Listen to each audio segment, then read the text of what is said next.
আজি আমি গৈ আছো পিকনিক খাবলৈ আৰু স্পটটো হৈছে চাপানলা ৱাটাৰফল নগাঁৱতে আছে আৰু ঘৰৰ পৰা বেছি দূৰ নহয় 30 কিলোমিটাৰ মান হ'ব চাগে ৰাতিপুৱাই আমি ওলাই দিলো আৰু ইয়া দেখিছেনে একদম পাহাৰে যে আমাক ৰিঙিয়াই মাতিছে কি ধুনীয়া লাগিছে গৈ চাওক স্পটটো বহুত ধুনীয়া লাগে ইয়াতে মানে খোৱা বোৱাখিনি হয় আৰু যিখিনি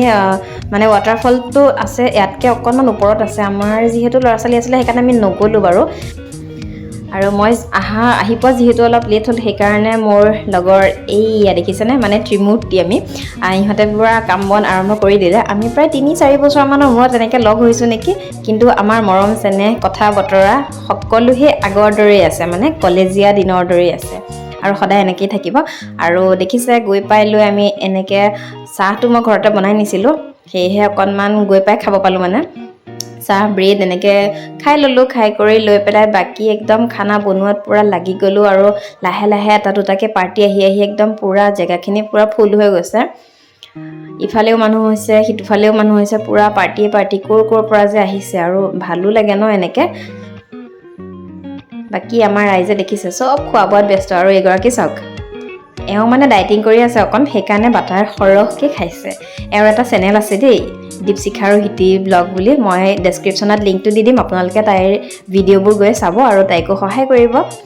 বাকী আমাৰ ইয়াত খোৱা বোৱা পৰ্ব চলি আছে আৰু ইয়াত দেখিছে চিকেন ড্ৰাই ফ্ৰাই একদম এইফালে ভাতটো মই বহাই দিছোঁ তাৰপিছতে দাদা এজন আছিলে হেল্প কৰিবলৈ তেওঁ অলপ হেল্প কৰি দিলে আৰু তেওঁ চিকেনখিনি বনাই দিলে খুব ধুনীয়াকৈ বনাইছে দেই আৰু ফাইনেলি মোৰ ভাগত পৰিলে খাহী মাংসখিনি সেইখিনি মই বনালোঁ আৰু এয়া হৈছে চালাডৰ কাৰণে লাগি আছে আমাৰ 2 গৰাকী বাইদেউ আৰু বাচ্চা পাৰ্টি দেখিছে কি যে ফূৰ্তি সিহঁতৰ আৰু আমাৰ এইয়া পাহি বাইদেউক দেখিছেনে মানে মোৰ একদম বেষ্ট ফ্ৰেণ্ড হয় দেই পাহি আৰু দীপশিখা তাই একদম কেঁচুৱাটোৰ লগতে লাগি থাকিব লগা হৈছে যিহেতু ল'ৰাটো সৰু আৰু বাকী আমাৰ ৰাইজে একদম মূৰ তুলিব নোৱাৰাকৈ খাই আছে মানে মাংসখিনি ইমানেই টেষ্টি হৈছে বোলে কিন্তু কি হ'ব ৰিভিউ ল'বলৈ পাহৰি থাকিলোঁ বাকী এয়া ফাইনেলি আমি কিজনী খাবলৈ বহিছোঁ মাংস চালাড চাটনি পাপৰ দাইল এনেকৈ আৰু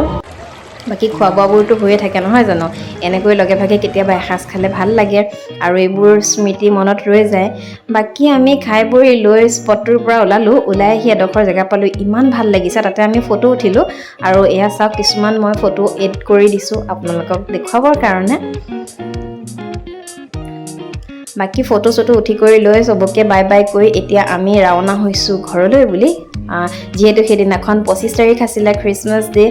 সেয়েহে ভাবিলোঁ টাউনত মানে আমাৰ নগাঁৱত থকা যিটো চাৰ্চ গীৰ্জাঘৰ তাতে এপাক সোমাই যাওঁ আজিলৈকে তাত সোমাই পোৱা নাই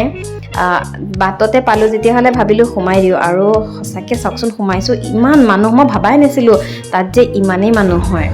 একদম লোকাৰণ্য হৈ আছে আৰু ইমানেই ধুনীয়া চাওকচোন পূৰা লাইটিং ইফালে সিফালে লাইটিং আৰু কিবা কিবি প্ৰগ্ৰামবোৰো হৈ আছে তাতে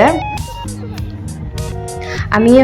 বেছি দেৰি নকৰিলোঁ অলপ চালোঁ চাই পেলাই 1 কপি ফটো উঠিলোঁ যিহেতু আমি ৰাতিপুৱা ঘৰৰ পৰা গৈছোঁ দেৰি হৈছে একদম সন্ধিয়া হৈ গ'ল সেয়েহে তাত আৰু বেছি দেৰি নকৰিলোঁ বাকী চাওক চাৰ্চটো কিমান ধুনীয়া লাগিছে ইয়াত অকল খ্ৰীষ্টিয়ান বুলিয়ে নহয় সকলো ধৰ্মৰ মানুহ আহিছে একদম ধুনীয়া লাগিছে বাকী আমাৰ টিকলুয়া দেখিছে সিহঁতৰ মানে মোৰ ভাগৰ লাগি গৈছে সিহঁতৰ ভাগৰ লগা নাই দিনটো ফূৰ্তি কৰি মেলি লৈ আৰু এয়া চাওক বাহিৰৰ পৰা সম্পূৰ্ণ গীৰ্জাঘৰটো এয়া বাহিৰত ইয়াতে মম লগাইছে